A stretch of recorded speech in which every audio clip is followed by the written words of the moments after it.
شوہر کے گھر سے جانے کے بعد دیور ہی میرا شوہر بن جاتا اور پھر میں بھی بھول جاتی کہ میرا اصل شوہر تو کوئی اور ہے، اور پھر ہمارے درمیان اوپر سے میرا شوہر آ گیا۔ میرا نام اقرا ہے، میری عمر اس وقت 30 سال ہے۔ میرے شوہر کی عمر مجھ سے 5 سال زیادہ تھی، لیکن حالات کچھ اس طرح کے تھے کہ ہم نے بہت غریبی دیکھی تھی۔ ابھی بھی ہم غریب ہی ہیں، لیکن حالات قدرے بہتر ہو گئے تھے۔ پہلے تو کھانے کے لیے بھی کچھ نہیں ہوتا تھا۔ دراصل شروع میں معاملہ ایسے نہیں تھا۔ میرے سسر کا بہت اچھا تیل کا کام تھا۔ جیسے ہی سسر فوت ہوئے، میرے شوہر اور دیور بہت چھوٹے تھے، تو ان کے چچا نے ان کے کاروبار پر قبضہ کر لیا اور لوگوں کو گھر سے نکال دیا تھا اور کہا کہ اپنے حصے کے پیسے تو تمہارا باپ نشے میں ہی اجاڑ چکا ہے، اب تمہارے لیے یہاں پر کچھ نہیں ہے۔ میں تمہیں یہ کچھ پیسے دے دیتا ہوں، اس سے کہیں جا کر کوئی اپنا چھوٹا موٹا کام شروع کر لو اور رہائش بھی لے لینا۔ میرا شوہر، دیور اور ساس تینوں وہ علاقہ چھوڑ کر کسی دوسرے علاقے میں آ چکے تھے، جہاں پر انہوں نے پھر کرائے پر گھر لے لیا تھا، جو کہ بعد میں خرید بھی لیا تھا اور کوئی چھوٹا موٹا کام کرنا بھی شروع کر دیا تھا۔ تو اب حالات قدرے بہتر ہیں، لیکن ان حالات کی وجہ سے پریشانی اتنی زیادہ ہوتی تھی کہ میری ساس کو دل کا دورہ پڑا، وہ بھی فوت ہو گئی تھی۔ اب میرے شوہر اور دیور ہی رہ گئے تھے۔ کچھ لوگوں نے میرے شوہر کی مجھ سے شادی کروا دی تھی۔ میرا شوہر بہت اچھا تھا، میرا بہت خیال رکھا کرتا تھا، لیکن وہ خود اتنے زیادہ پریشان ہوتے تھے کہ انہیں میرا دھیان بھی نہیں رہتا تھا۔ ان کی شادی ہو چکی تھی۔ میں نے پہل ان کا بہت زیادہ ہر معاملے میں ساتھ دیا تھا۔ وہ جو کہتے تھے میں مان لیتی تھی۔ دیور میرا بہت چھوٹا تھا، ابھی میری شادی کو 12 سال ہو چکے ہیں اور دیور بھی اب جوان ہو چکا ہے۔ وہ بہت خوبصورت اور کڑیل جوان تھا۔ میں نے اس سے کئی بار شادی کی بات کی تھی، لیکن وہ میری بات نہیں مانتا تھا۔ کہتا کہ بھابی، جو لڑکی مجھے پسند ہے اس سے میری شادی کبھی بھی نہیں ہو سکتی۔ میں جب بھی اس سے یہ پوچھنے کی کوشش کرتی کہ وہ لڑکی کون ہے، تو وہ میری بات کو ٹال دیا کرتا تھا اور وہاں سے اٹھ کر بھی چلا جایا کرتا تھا۔ اب مجھے بھی لگا کہ ہم لوگوں کا رشتہ اس طرح کا ہے کہ مجھے اس طرح کی باتوں سے اجتناب کرنا چاہیے۔ پھر میں نے بھی پوچھنا چھوڑ دیا تھا۔ شوہر بھی میرا خاص خیال نہیں رکھتا تھا، میری طرف توجہ نہیں دیتا تھا۔ یہ تو توجہ دینے کی کوشش بھی کرتا، لیکن اب اس میں ہمت نہیں رہی تھی اور بھرپور رسپانس نہیں دے پاتا تھا۔ اس کی طبیعت بہت زیادہ خراب رہنے لگی تھی۔ شوگر کی وجہ سے وہ کچھ خاص کام کرنے کے قابل بھی نہیں رہے تھے۔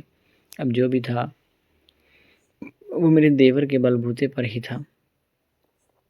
شوہر صبح کام پر چلے جاتے تھے اور شام کو تھک ہار کر واپس آتے تھے، اور کبھی کبھار ہفتے میں 1-2 بار ہی میری طرف دھیان دیتے تھے۔ میرے ہاں کوئی اولاد بھی نہیں تھی اور میں گھر میں اکیلی پریشان ہوتی رہتی تھی۔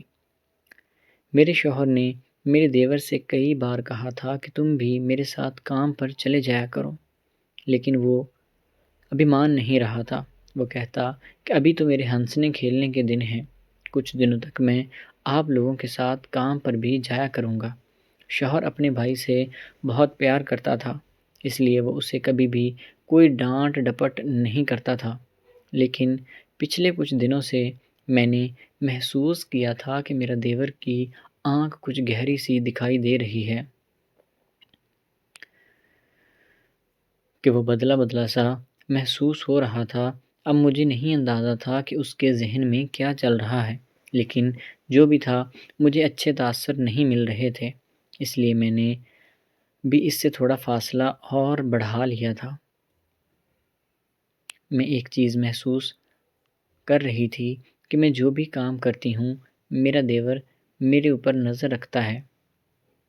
وہ مجھے لے کر کچھ سیریس سا رہنے لگا تھا، یہاں تک کہ اگر کہیں میرا شوہر بھی ہوتا تو میرا دیور اس کو بالکل اچھا محسوس نہیں ہوتا تھا۔ ایک دن میں نے حوصلہ کر کے اس سے پوچھ لیا کہ اسد، تمہارا کیا مسئلہ ہے؟ تم کیوں مجھے اس طرح سے گھورتے رہتے ہو؟ تو کہنے لگا کہ بھابھی، جب بھی کوئی آپ کے پاس ہوتا ہے مجھ سے وہ برداشت نہیں ہوتا، پلیز آپ سب سے دور رہا کریں۔ جب میں نے یہ بات سنی تو میں حیران ہو گئی تھی کہ اس سے کیوں برداشت نہیں ہوتا۔ اگر میرے شوہر یہ بات کہتا تو میں مان بھی لیتی، لیکن کہیں نہ کہیں میرے دل میں بھی دیور کے لیے نرم گوشہ پیدا ہو چکا تھا۔ میں بھی اس کے منہ سے اپنی تعریف سننا چاہتی تھی۔ بات تھوڑی سی مزید آگے بڑھنے لگی، وہ بھی میری تعریف کرتا تھا۔ میں بھی خوش ہوتی تھی، لیکن مجھے نہیں پتا تھا کہ بات اس لیول تک چلی جائے گی کہ جہاں سے واپسی کا کوئی بھی رستہ نہیں ہوگا۔ تمام معاملات کچھ یوں ہی چلتا رہا۔ اب دیور کی باتوں کی مجھے لت لگ گئی تھی۔ میں اپنے شوہر سے توجہ ہٹا کر دیور کے بارے میں سوچنے لگی تھی۔ جو سکھ یا سکون مجھے میرے شوہر سے نہیں ملا، میں سوچ رہی تھی کہ شاید وہ میرا دیور ہی مجھے دے پائے گا۔ اور بات بڑھنے لگی۔ ایک دن بارش بہت تیز ہو رہی تھی، دیور کہیں باہر گیا ہوا تھا۔ وہ آتے ہوئے گرم گرم پکوڑے لے آیا اور کہنے لگا کہ بھابھی، جلدی سے چائے بنا کر لاؤ، میں پکوڑے لے کر آیا ہوں، ہم مل کر کھاتے ہیں۔ ہم دونوں مل کر وہ بیٹھ کر کھانے لگے۔ پکوڑے کھاتے کھاتے طبیعت بہت گرم ہو گئی تھی۔